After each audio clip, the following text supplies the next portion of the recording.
Hello. This is an introduction to Lab 11F on convex lenses. And there are a couple terms that I want you to be aware of. This one, lab in particular, though, does require some measurement. So what I've assembled here is the lens from my kit. This is the convex lens that's thicker in the center. A white index card. Any paper is fine. This one I like because it's a little stiffer, so that makes it more useful. And a measurement tool. So I've got a tape measure here, and I particularly like this one because it's got both metric and American English units on it. So I'm going to be using the metric. This is one that you can do using just measuring in inches as long as you are precise.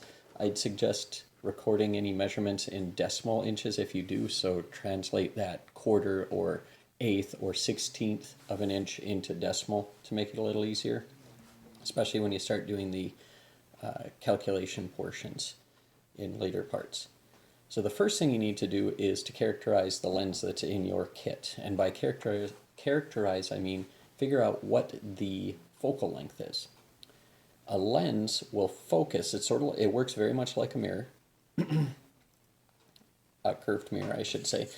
It focuses light at a specific point that we call the focal point. And the way that you can find that is to hold it facing something bright and distant. So I'm looking out one of our southern facing windows, so there's lots of light coming in.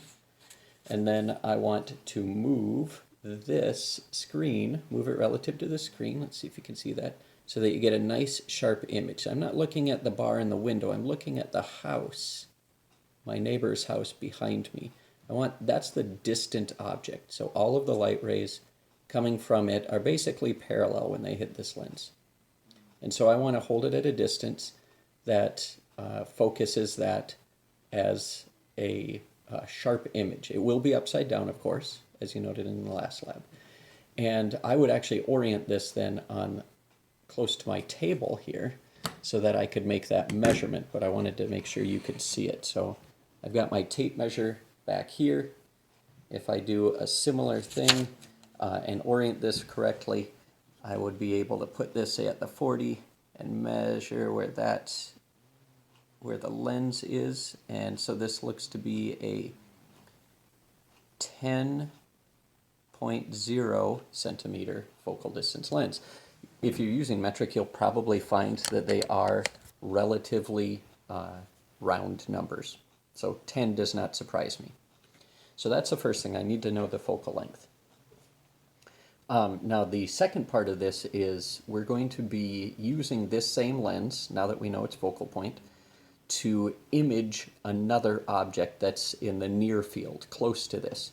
We will have to have that object at a distance farther away from the lens than its focal point, but we are going to be using that screen. So I've tried this with a couple things, even in this fairly bright environment. And so you can see, not that, my object in this case is a small flamed candle. I found that the LED candle here was not bright enough in this room. It would probably be fine if it were in a darkened room with the shades drawn.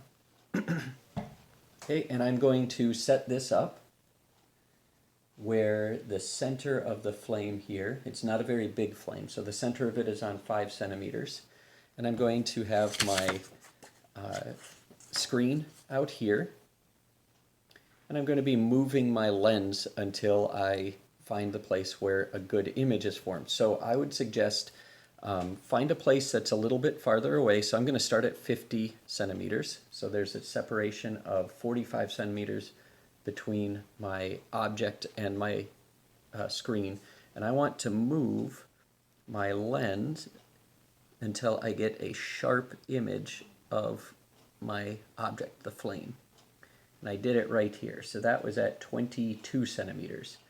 So since my object is at 5 and my lens is at 22, the object distance would be the difference there, 17 centimeters. And then my lens is at 22 centimeters and my image is at 50. So that would be a difference of 28 centimeters. That would be my image distance.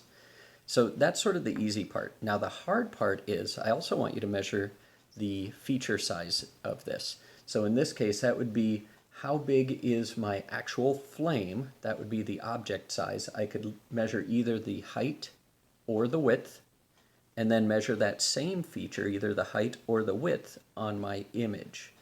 You might find that, you will definitely find that having an additional person here is useful to maybe while you're holding this, take a pencil and mark the sides or the top and bottom of your object, and then you could take it off and measure it. You can be clever with that too, I'm sure. Another good option that I found as an object was this LED flashlight. It's very bright if I do the white lights, and this one's got a red light that uses fewer LEDs. And so if I set that up and put that at, say, 20 centimeters, I'm going to switch you here so you can see the image that I'm making. Got some backlight there, but I think we'll be okay.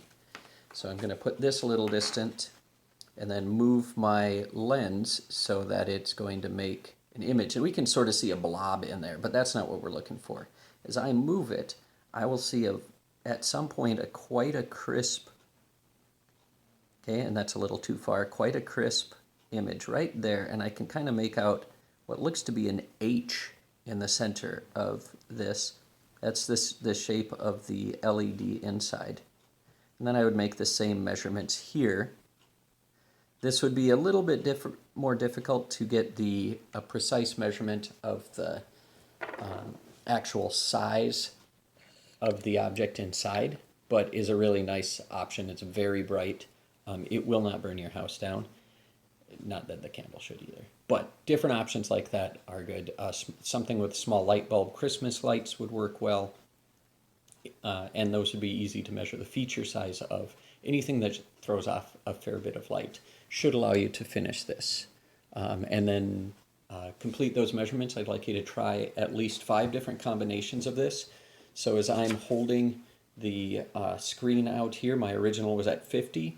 Maybe I move that to 40 and see where I can form the image between my candle and the lens and the screen.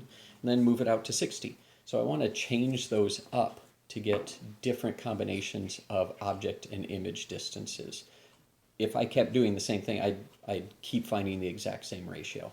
So change where your screen is relative to your object, and then find where the lens has to be to make an image on it. And that is it.